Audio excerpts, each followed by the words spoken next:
alive. When I woke up this morning, I had a. Hey y'all, I'm Alice in Wonderland. Oh crap. I always do this. Always do this. Okay, I am on Do Not Disturb. Okay.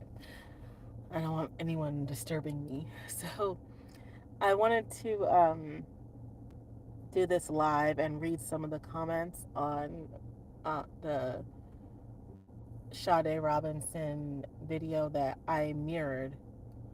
The one that's called Never Go to a Date's House. Rest in peace, Sade Robinson. Some of the comments, like I would say majority of them are victim blaming, which I discussed in like a previous live. But some of them are a little bit helpful. Um, so I just wanted to read one in particular. I might read more, I'm not sure. But I think what needs to be said is you just never know. There is no like way to be sure that a person, whether or not they have the capacity to physically harm you. I mean, there's signs, but you've got, it's not like, well, he was a stranger. Of course, he did XYZ. People have gotten harmed by people they've known for years. People have been harmed by their spouses. People have been harmed by family members, close friends, their own children, their own parent. So it's not like if you know the person, then you know for sure. In addition, this is like a very bizarre thing to happen. So a lot of people are kind of fearing dating, like you just never know who you're going to meet. And I do think that's true, especially when you're playing around on these apps that are super impersonal. It's like, why are you even dating that person? Like, why are you agreeing to go on a date with this person? It's usually has mostly to do with looks and not genuine compatibility. Anybody can seemingly be compatible with you over texts or over the phone a couple times or over like video call, right? At the end of the day, like, what's really your commonality besides the fact that you both got on an app and you both swiped each other? Not much. Oh, you like that band? I like that band too. Oh, wow. Oh my gosh, that's my favorite vacation spot too. So what? Like, that doesn't mean you're compatible. Oh, you like to travel? Me too. Like, you like horror movies? Me too. It doesn't matter. Those things are not what truly makes you compatible with somebody. And there is like a degree also that's just up to chance. Like, you know what? I don't know this person. They don't know me. But I'm going to choose to get to know them. There's always a risk. So, this is what somebody said just now. Like, literally, I just got this comment just now and I read it and I thought I wanted to share it. So, truthfully speaking, 0077 said, "Here are a few tips for you ladies. Never drink alcohol on your date.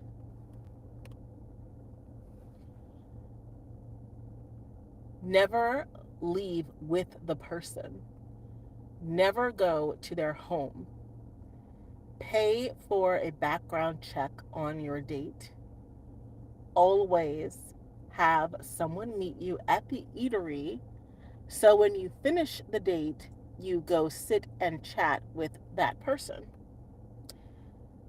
It takes about 6 months to really start knowing someone. You need to take the time to do this, or you could end up like this young lady. Be safe. Rest in peace, Sade. Everything up to like, if you don't do these things, you could end up like her. You could end up like her under a number of scenarios, you know. Um, will you, though? You know, the likelihood of this happening to you is relatively low. But I think it really shakes people to the core that this could be them because people have become really casual in the way that they date, and you allow complete and total strangers into your personal space, or you go into their personal space. I mean, this is the absolute worst thing that could happen to somebody. I just really hope and pray that Sade did not suffer. You know, it's just awful. There's no words to really emphasize how horrific this is. And a lot of people, particularly women, but not only women, can end up in some really bad situations, you know. But this is something just beyond what anybody would typically even imagine capable of happening. So, never drink alcohol on your date. Like, I'm not gonna be that rigid. I would say you can have like a 2 drink max. For one, beyond safety, like you just don't want to be sloppy. You want to have all your faculties. You want to be able to completely digest whatever they're telling you. You want to be able to read the room. You want to be able to catch a genuine vibe. You don't want to be impaired. You don't want your judgment to be impaired. If you're new to alcohol, then probably don't drink on a date. But if you're in your later 20s or older, you probably know how to handle a couple of drinks. But I probably wouldn't do more than 2. And for me, I would keep it like strictly to like wine. Like I definitely, for me, I wouldn't do like a cocktail that has like too much alcohol in it. I wouldn't do shots or anything like that. Like 2 glasses of wine is fine. I would not leave my drink alone. I would say obviously, but I don't know if it's that obvious. I wouldn't leave my drink alone, period. Not just because of the date, but because I'm in a public space. I remember some really stupid shit that me and my friends would do back in the day. And it wasn't cool to do it back then. I just don't know. I think we were just young and stupid. And we weren't even that young. We were like 28, 29. But when we were out, if we had some drinks, we would put our napkins over the glass if we had to go use the ladies' room. I don't know why we didn't think like to take turns going to the ladies' room. We would have to go together and we would just put napkins over it.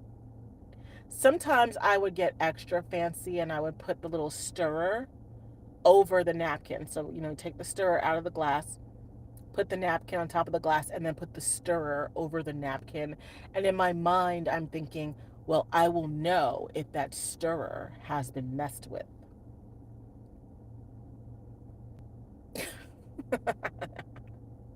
just just stupid. I mean, I don't even have like a justification. It was just dumb. Luckily, I survived it. I survived it. Don't leave your drinks alone. You hold your drink the whole time while you're making conversation until you are completely finished. Don't turn your head, don't turn your back on your drink. Unfortunately, that's just the world that we live in. And you have to be smart about things like that. And like, oh, I'll get you a drink. If you get your drinks at the bar and then you go sit down somewhere and he's like, oh, can I get you another drink? Go with him or tell him you can go get it yourself, or deal with, like the wait staff and have them get it for you. Don't put yourself in that position or in that situation. Even if you're just drinking water, even if you're just drinking a soft drink, a virgin beverage, it doesn't matter. You just don't want to be in that position where you're ingesting something and you're not sure whether or not it's been tampered with. I listened to this really interesting TikTok where this guy was working in cahoots with the bottle service girl in order to like drug this woman. So just be aware of different types of scenarios. In general, I would say if somebody's being like overly friendly, overly generous, and you're not in a position where you're able to oversee the entire transaction, like the way that everything is distributed, then just don't go for it. Never leave with the person. I would agree with that. I would say, like, this kind of goes with what this person is saying. Don't leave with the person, but also have more things to do after your date. And that to me, when I was younger, when I was dating, was really it was really a red flag to me when I would make plans to go on a date with a guy. And we would make plans usually to get together around like happy hour, like 6, 7, 8 o'clock. And then, when you're later confirming the date, and I would let them know that after the date, I was going to go to another location. Like, I'm going to a party, I'm going to like an art opening, I'm going to a show, I'm going to a reading, or I'm doing something else with my friends. And not all the time, but sometimes I would say like 50-50 chances. I might ask the other person, the person I'm going on a date with, I might ask them if they want to join. Like, you're free to join if you'd like, but no pressure. Like, I'm not expecting you to come with me. Now, if that guy had an attitude about that, like, how dare you schedule something else on top of my date with you, that was always like game over. That was just like, I'm not talking to this person. I'm not going to go on this date. It's stupid. Because I don't know you. You are literally nobody. A date is just a date. I'm meeting you in this public space. We're going to kick it back, have about 2 glasses of wine, and then I'm going to get in the cab, get on the bus or get on the subway, and I'm going to go hang out with my friends. Like, what do you want me the whole night? That's weird. That's odd to me. It's not you don't have like you don't have infinite access to me. I don't even know you. I remember this one guy, and I'm putting up my hand right now because I think the Lord had me covered. He wanted to actually come to my home. I'd already gone out with him before, but he wanted to come to my home. He wanted to make me dinner. He was this Italian guy. He was definitely a maid guy. He didn't say it explicitly, but the way he was talking, I picked up what he was putting down. He wanted to make me an authentic Italian dinner, and I was all for it. Truthfully, honestly, I might sound stupid. I'm going to say some more stupid stuff, but I'm just going to tell you my line of thinking back in those days was that I lived in a heavily surveilled doorman building, and I just felt like you have to be a complete and total dumbass to commit a crime. Like, you're going to get caught. You're going to be caught. Like, you're caught on tape. People have seen you, spoken to you, interacted with you. There's hella witnesses. Like, you'd have to be a complete idiot. That's how I felt as an older woman. If this was my daughter, my niece, a friend of mine, a younger friend of mine, no, girl. I don't care if you have a doorman or not, because once you're dead, you're dead. Who gives a fuck if he gets incarcerated or not? You're dead. If you get sexually assaulted, you've already been essayed. It's done. You get beat up, you get mugged, like, it's over. Yeah, go ahead and call the cops and they can They can run the videotape and they can talk to the doorman, but you've already been assaulted. So just don't put yourself in that situation, you know? But those were my thoughts at the time. So I told him, yeah, I'm free for dinner. And, like the night before, he was confirming, our plans. And he was going to come over around like 6 p.m. and get dinner going. And dinner would be ready about like 7:30. I was like, yeah, that's great. And just so you know, I'm also going to a party at my friend's in Brooklyn. I lived in Manhattan at the time. So in Brooklyn at like 10 o'clock. And this guy was so offended. Literally, that was the word he used. He said, I'm offended. How are we gonna have dinner and then you just like go and do something else afterward? And I was like, I don't know what you mean. Like, I'm not eating dinner for 4 hours. Dinner is dinner, like that's it. And, he called me up on the phone and he explained why he felt the way that he felt. Excuse me, which was that, the way that he cooks, he wanted to start out with a bottle of wine and he wanted to do this and he wanted to do that and blah blah blah. And it sounded cool, but I have plans. So, and he kind of he canceled. He was like, well, since you already have plans, let's just try it another time. And I was like, okay. And I just never spoke to him again. Like, I just blew him off. I didn't answer his texts anymore. And that was that. It wasn't like a big deal, but to me, it was a big deal that he expected that the night, like, I'm going out at 10 p.m. Why in the world would you think you're going to be in my home at 10 p.m.? Like, what's happening in your mind? I mean, I'm not saying that he was going to hurt me, but I think he expected that we would have some kind of sex, some kind of, you know, sensual activity that's not what I was planning on doing. I was planning on having dinner, hanging out with you. Yeah, we probably make out, a little heavy petting, perhaps. But then I'm going to get up and I'm going to go out with my friends. I'm going to see you out and then I'm going to get ready to go out with my friends.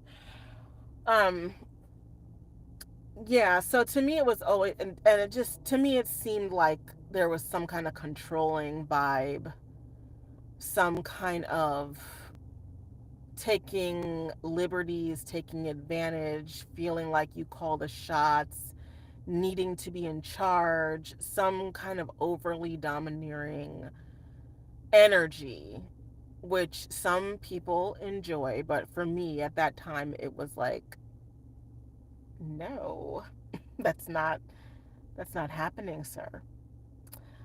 So yeah, I would agree with like never leave with the person, and I would add to that, always have more things to do. Like the date should not be the only thing going on, because when that happens, if you're catching a vibe on the date, let's say you also have been drinking. Some of y'all kids like to play with the drugs, the edibles. Let's say that you're doing all of those things. Why is he calling me? I'm not answering. I'm so irritated right now. I don't want to answer. Okay. Let's say you're doing all those things on your date and then you have no other plans. You are that much more likely to end up entertaining that person for more time than you would have thought that you were going to, like overnight, right? And it can just escalate things where the whole point is to slow things down, and you're also monitoring whether or not that person is capable of slowing things down. never go to their home. Yeah, I don't want to say that goes without saying, but it's just when you really hear about it, it's like, no, absolutely not. If somebody has ill intentions, you going to their home equates to them taking you to the second location. And that is exactly where they have planned to do what they were going to do to you. You don't even know if they live alone. And even if they say that they do live alone, or they say they have a roommate, or whatever they say their situation is, you don't really know what's behind those doors until you get behind those doors. It could be a whole setup that you just know nothing about. What's the likelihood that you told anybody where you were going? Nobody knows where you are. It's just not a good idea, and you don't know this person.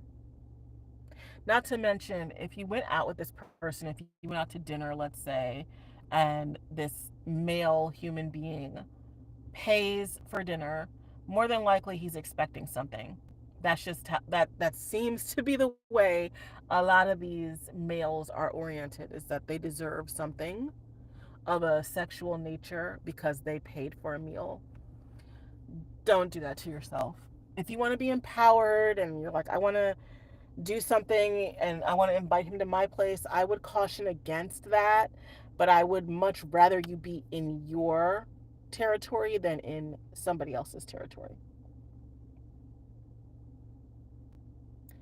Pay for a background check on your date.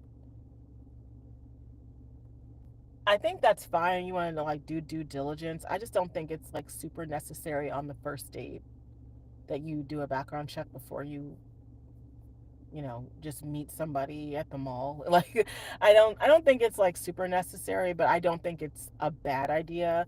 I think like if you um went on like 3 dates and you feel like you're kind of getting into them and they're kind of getting into you, then I would say you should do the background. Always have someone meet you at the eatery so when you finish the date, you go and sit and chat with that person. I think this is like a really good idea. Hopefully, you have some really good friends or, people in your family you can depend on for that kind of thing. It kind of goes with what I was saying about having something else to do after the date. Um, I remember doing that in college. I went to school in Washington, D.C., and I remember going out with a guy and like we met up at Union Station in DC. It's like this train station. It's like a lot of shops and restaurants in there. And that afterward, a friend of mine was waiting for me like in the food court. So when after the guy and I had our date, then I like hung out with my friend there. And I remember that the guy was like a little bit like, oh. But it was like, well, thanks. This was fun. Call me. And his face was like, oh. And then I was like, just went and sat with my friend. Um, I did not do that for safety purposes. That's just what we did. It was like we just had other plans afterward. But oftentimes male individuals, they are going for like a combo date. Like it's going to start here, but it's going to end at somebody's house in somebody's bed. That may or may not be what you want to do. So I'm just saying it's good to have a buffer where you don't have to have a confrontation. Because what can he really say or do when you've already met with people, you're sitting down, you're enjoying your life, and he's just going to be Mr. Salty. He's going to be Mr. Lowry because he assumed that the date was more than just a date. That's on him. But I do think it's a good idea to include other people if you're able to. The only thing I'm like nitpicking about with this comment is that you're assuming that they're going to eat. And I really want people to break out of dating being about going to get something to eat. I don't know. I just want to like say that. Like there's so many other things you can do that are like super fun and help you get to know people and bond at the same time. But one thing I will say you should not do, don't go hiking. It's good to do like physical activities because the adrenaline helps people to bond. But at the same time, I don't think you should be like secluded with somebody like hiking like that. Maybe if you go to like a reservoir that you know is like heavily populated, like a lot of traffic goes through there, you could do something like that. You could, get those like go to um like a marina, like at those like little rental paddle things. There's just a lot of things you can do besides like just getting some food.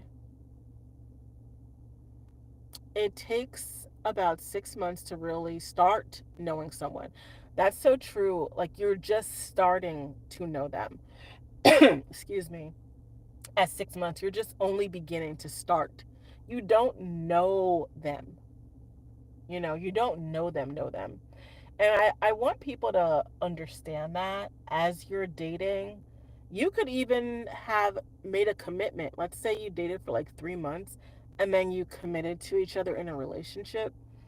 Still understand that your relationship is super new and that everything that you're experiencing with that person is still a learning experience. Like you don't know them yet. So when they do something that you're caught off guard by, or maybe you even find off-putting, like maybe it would help to put into perspective, we've only been together for 9 months. It's only been a year and a half. Like you don't know each other yet. You're still getting to know them and they're still getting to know you. So if they say, if they have some kind of assumption about something that you've done or some behavior, you can let them know, like, we're still getting to know each other. You need to take the time to do this. Okay, I'm not going to read the rest, but you need to take time. You need to um, give yourself time to take your time. And if the person you're dealing with does not want to take time, it's a major red flag. It is a major red flag. If you want to slow down the pace of the relationship and they are not okay with that, if it's like you're either in or you're out, be out, bitch. I'm just saying be out. That's a major major major red flag. I mean, if the person feels like you've been stringing them along, like it's been years, you haven't committed to me, you're either in or you're out, I could kind of understand that. But, to be fair, why are you taking your time? Probably because you're not really interested in the commitment, right? Um, yeah, it's a major red flag for me. And it's a major red flag for a lot of people who specialize in like domestic violence. It's very telling. Someone is like super possessive if they feel as though they can rush you into an exclusive, isolating type of relationship with them. No. So if you're taking your time, if you're, like dating, right? If someone is like blowing you up every single day, they want to see you every single day. I understand the feelings of wanting to see somebody every single day, but we have to live our lives. Our lives were going on before we met that person, and our lives are still going on, and our lives will continue to go on even if you're in a relationship with this person. The whole point is, how do we integrate each other into our already existing lives? And it might mean, hey, baby, I cannot see you tonight. And if they are flipping out, freaking out, they just cannot cope, they come undone, then that's a red flag. It's a red flag. I'm not necessarily saying you have to run for the hills, but it's something that you really need to hold your boundaries and see how they're able to cope with that. Yeah, so I'm done. That's the only comment I'm able to go to get through today because I'm out of time. I got somewhere to be. Everybody stay safe out there and rest in peace to Sade Robinson.